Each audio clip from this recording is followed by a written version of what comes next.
Hello everyone, আশা করি সবাই ভালো আছেন। আজকে দেখাবো মা এবং ছেলের সাথে কিভাবে ইংরেজিতে কথা হচ্ছে মুদি বাজারে জিনিসপত্র কেনার জন্য। তো আজকের লেসনে থাকবে এ ট্রিপ টু বাজার, একটি বাজারের যাত্রা।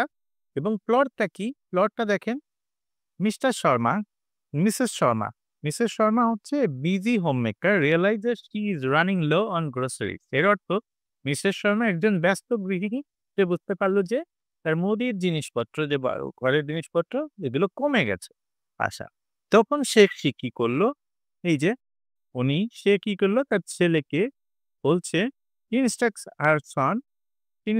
হার সন, যে তার ছেলেকে সে নির্দেশ দেন, Rahul, to head the bazaar and buy necessary item. To head মানে টু গো, হ্যাঁ? বাজারে গিয়ে যে প্রয়োজনীয় জিনিসপত্র আনতে।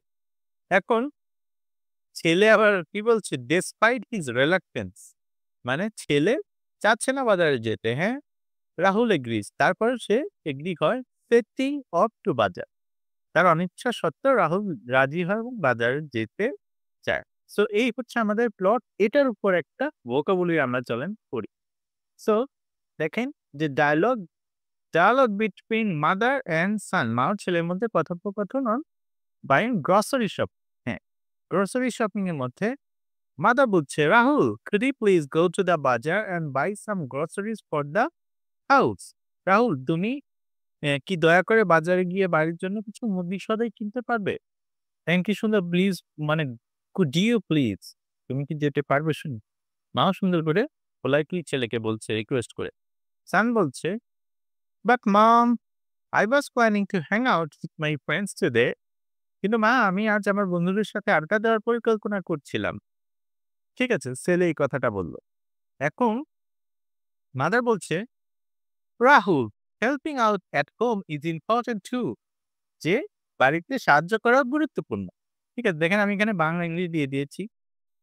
Plus it will take a little while, এবং এটা শুধুমাত্র অল্প একটু, তাছাড়া এছাড়া খুব বেশি সময় লাগবে না, অল্প সময় লাগবে। ঠিক আছে? এখন তারপরে দেখেন ছেলে বলছে, alright mom, I'll go, but can you give me a list what you need?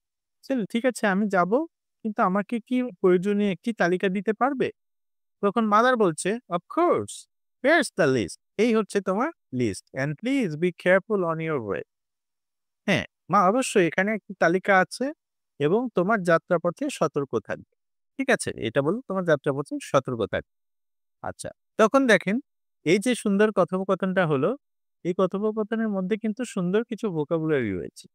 So সেই ভোকাবুলারি গুলো কি? গো মানে যাওয়া, বাজার, গ্রসারি মানে মুদিখানা, হাউস বাড়ি, হ্যাং আউট ঘোরাফেরা করা, ফ্রেন্ড বন্ধু, প্ল্যানিং পরিকল্পনা, হ্যাঙ্গিং হেল্পিং আউট সাহায্য করা, ইম্পর্টেন্ট গুরুত্বপূর্ণ, লিস্ট মানে তালিকা, লিটল বয় একটু সময়, এগ্রি মানে রাজি হওয়া, লিভ মানে দেয়া, প্লিজ দয়া করে, কেয়ারফুল সাবধান, লিস্ট মানে তালিকা, হেয়ার মানে এখানে, বি মানে থাকা, অন মানে উপরে, ইউর মানে আপনার, ইম্পর্টেন্ট মানে গুরুত্বপূর্ণ, হোম মেকার মানে গৃহিণী, বিজি ব্যস্ত, রিয়েলাইজেস মানে অনুভব করা, রানিং লো কমে যাওয়া, ডেসপাইট সত্ত্বেও, অ্যাডভেঞ্চার অভিযান, ফিল্ড উইথ দিয়ে পূর্ণ, আনএক্সপেক্টেড প্রত্যাশিত, এনকাউন্টার্স মানে সম্মুখীন। সো এরপরে আমাদের আরো কিছু রয়েছে, দেখুন। এই নিড প্রয়োজন, ওয়ে মানে পথ, লাইফ লেসন জীবন শিক্ষা, অলরাইট ঠিক আছে, প্লাস মানে যোগ, হেডেড টু বা গো টু কোনো দিকে রওনা দেওয়া, হেডেড টু খুবই সুন্দর, এবং এটা শিখে রাখুন। তারপর কেয়ারফুল সাবধান, টেক মানে নেয়া, রিলাক্টেন্স মানে অনিচ্ছা, ওয়ে মানে পথ, অনলি মানে কেবল, সেট আপ মানে যাত্রারম্ভ। তো আশা করি বিষয়টি বুঝতে পেরেছেন। খুবই সুন্দর একটি ইংরেজি। এইরকম যদি শিখতে থাকেন তাহলে কিন্তু আপনি ভালো শিখবেন। Thank you and good luck. এরকম যদি শিখতে চান আমাদের চ্যানেলটি সাবস্ক্রাইব করবেন। আমি কৃষ্ণ কুমার শর্মা আছি আপনাদের সাথে, এবং এই যে সুন্দর বাজারের যাত্রা আপনারা পড়তে থাকুন, এবং ভালো লাগলে আমাদের ভিডিওটি শেয়ার করতে পারেন। ধন্যবাদ। Take care. Enjoy your time. Cheers. By.